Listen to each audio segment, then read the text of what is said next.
Plane down, worship पर हमला, Iran हर दिन अमेरिका का कैसे भूत बना दे रहा है, अब इसका चैप्टर। ईरान युद्ध ट्रंप के गले की फांस बन गया है। ट्रंप एक तरह से अपने ही बयानों के जाल में फंस गए हैं। ईरान ने जो रेजिस्टेंस दिखाया है उससे ट्रंप और नेतन्याहू की हालत खराब हो गई। ट्रंप का पूरा प्लान खराब हो गया है। ट्रंप कभी कहते हैं कि हम तो युद्ध जीत गए, कभी कहते हैं ईरान पर हमला जारी रहेगा, कभी कहते हैं बम गिराने में मजा आता है, नेवी की शिप डुबाने में फन है, कभी नाचने लगते हैं, कभी कहते हैं ईरान की लीडरशिप खत्म कर दी है। इसके बाद भी ईरान डटकर खड़ा है। अमेरिका और इजराइल को बराबर जवाब दे रहा है। इससे ट्रंप अलबला गए। हताशा में ट्रंप गाली देने पर आ गए। बॉस गाली दे रहे हैं, कह रहे हैं कि ईरान में आज वो होगा कि दुनिया देखती रह जाएगी। ईरान अब बस सरेंडर करने ही वाला है। भाई ट्रंप धमकी भी दे रहे हैं और जीत का दम भी भर रहे हैं। उनके मंत्री ईरान की लीडरशिप को अंडरग्राउंड बता रहे हैं। ट्रंप का यह नया ऐलान बता रहा है कि ईरान के साथ युद्ध कितना लंबा चलने वाला है। लेकिन सारे दावों और जश्न पर ईरान पानी फेर दे रहा है। तेहरान की सड़कों पर ईरान की टॉप लीडरशिप ने मार्च करके ट्रंप के दावों को गलत साबित कर दिया। ईरान के राष्ट्रपति से लेकर रक्षा प्रमुख तक सड़कों पर हजारों की भीड़ के साथ उतर गए और दिखाया कि ईरान अभी भी खड़ा हुआ है। अमेरिका और इजराइल बम बरसाते रहे, लेकिन ईरान की पब्लिक का हौसला कम नहीं हुआ। बरसते बमों के बीच अमेरिका और इजराइल के खिलाफ नारेबाजी चल रही थी। आज आपको यह सब दिखाऊंगा और यह भी बताऊंगा कि ईरान के सुप्रीम लीडर ने ट्रंप को क्या धमकी दे दी। लेकिन पहले जो हुआ है उसकी एक झलक देखिए।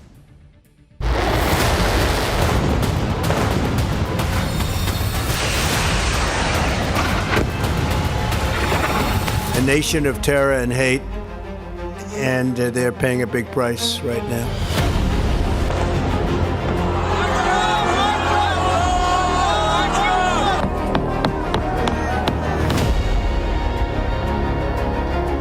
Iran tried to kill President Trump.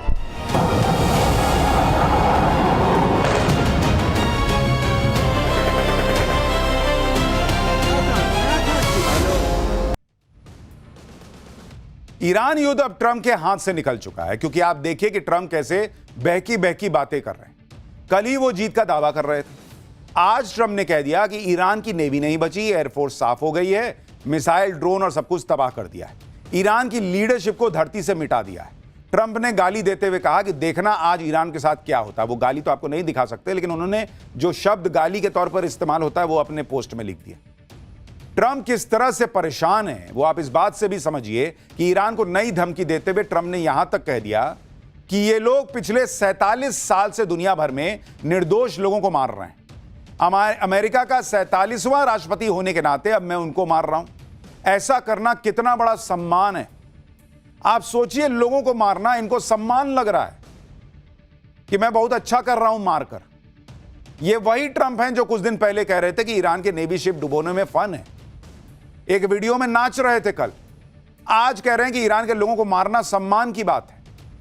लेकिन ट्रंप अपनी ही बातों में फंसते जा रहे हैं। एक तरफ कह रहे हैं सब कुछ खत्म कर दिया, दूसरी तरफ कह रहे हैं अभी और बड़ा हमला करूंगा। भाई सब कुछ खत्म ही कर दिया तो बड़ा हमला किस बात का कर रहे हैं? हमला करने की जरूरत क्या है? ट्रंप ने तो आज एक और नया दावा कर दिया कि ईरान सरेंडर करने वाला है। G7 के नेताओं को ट्रंप ने बताया कि ईरान सरेंडर बस करने ही वाला है, लेकिन वहां की लीडरशिप ही खत्म हो चुकी, इसलिए कोई सरेंडर की घोषणा नहीं कर पा रहा है। वाह बॉस, क्या लॉजिक है। कह रहे हैं कि वहां कोई लीडरशिप नहीं बची, इसलिए कोई सरेंडर नहीं कर पा रहा।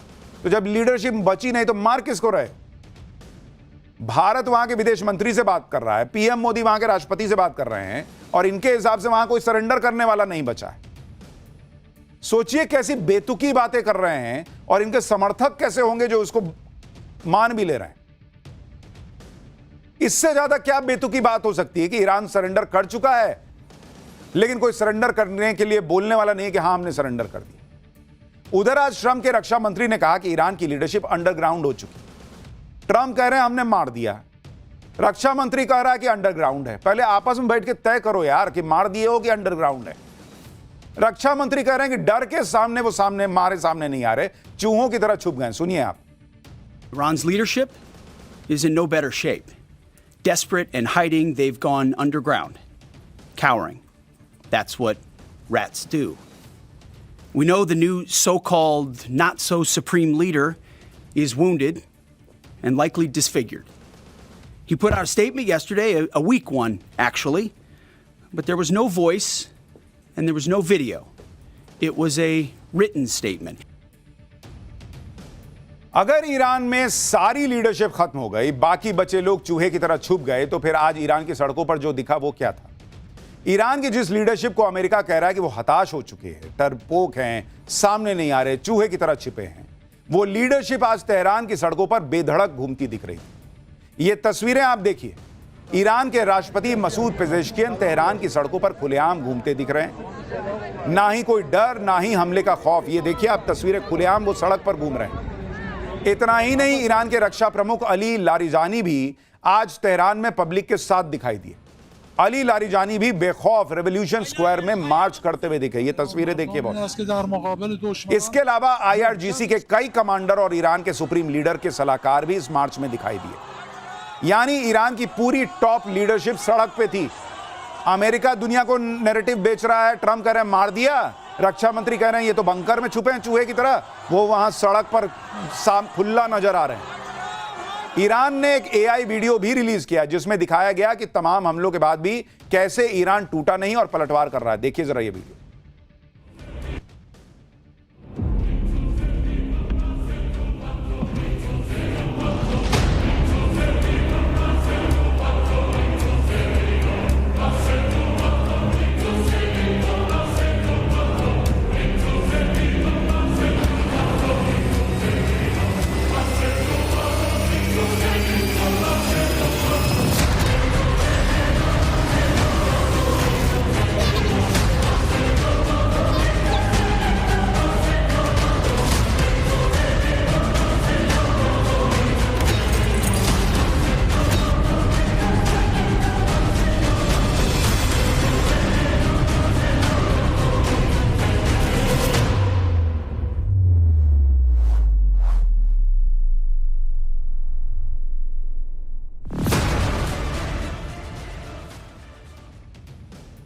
ईरान की पूरी लीडरशिप आज सड़कों पर थी और ये लोग तब खुलेआम दिख रहे थे जब एक तरफ अमेरिका इजराइल के हमले चल रहे थे, वहां पर बम गिर रहे थे, धमाकों की आवाजें आ रही थी।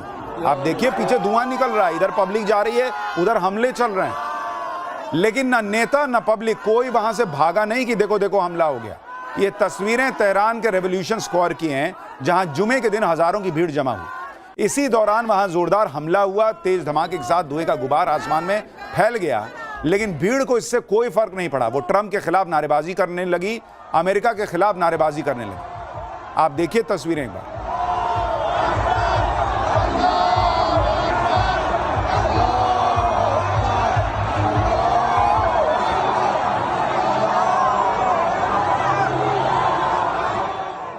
अमेरिका इजराइल के हमले के बाद भी ना तो भीड़ वहां से हटी, ना किसी के चेहरे पर कोई खौफ था। अमेरिका के खिलाफ ईरान की पब्लिक में जो गुस्सा है वो साफ दिख रहा है।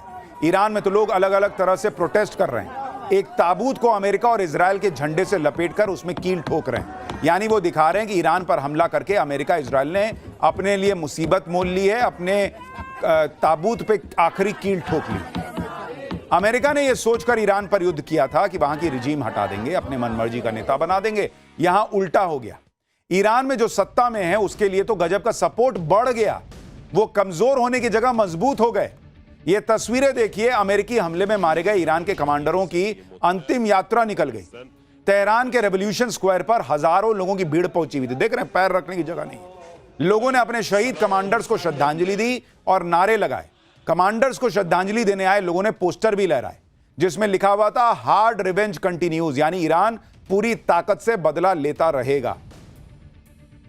यानी ईरान और ईरान के लोगों का मैसेज क्लियर है कि ईरान मर जाने को तैयार है, लेकिन ट्रंप के सामने झुकने को तैयार नहीं है। फिर भी ट्रंप यह कह रहे हैं कि ईरान तो सरेंडर करने वाला है।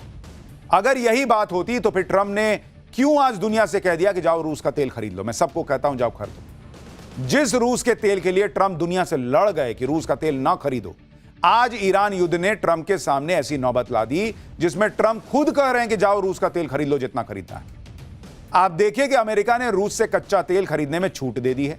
यह छूट उन सभी देशों के लिए है जो रूस से कच्चा तेल खरीदना चाहते हैं। इसके तहत समुद्र में जो रशियन ऑयल जहाजों पर लदा है उसे खरीदा जा सकता है। रूस से तेल खरीद पर 11 अप्रैल तक छूट लागू रहेगी। अब अगर ट्रंप दावा कर रहे हैं कि ईरान को वो हरा चुके, तो रूस के कच्चे तेल पे छूट क्यों दी है भाई? भाई ईरान को हरा दिए, ईरान अब न तब सरेंडर करने वाला है, तो स्ट्रेट ऑफ हॉर्मुज तो आप कभी भी खुलवा लोगे। स्ट्रेट ऑफ हॉर्मुज खुल जाएगा, तेल की कीमत कम हो जाएगी। तो क्यों दुनिया से कह रहे हो जाओ रूस का तेल खरीदो, जो दुनिया से कह रहे थे कि मत खरीदना मत खरीदना। अमेरिका का, ट्रंप का रूस का तेल खरीदने की इजाजत देना बता रहा है कि यह युद्ध अभी खत्म नहीं होने वाला।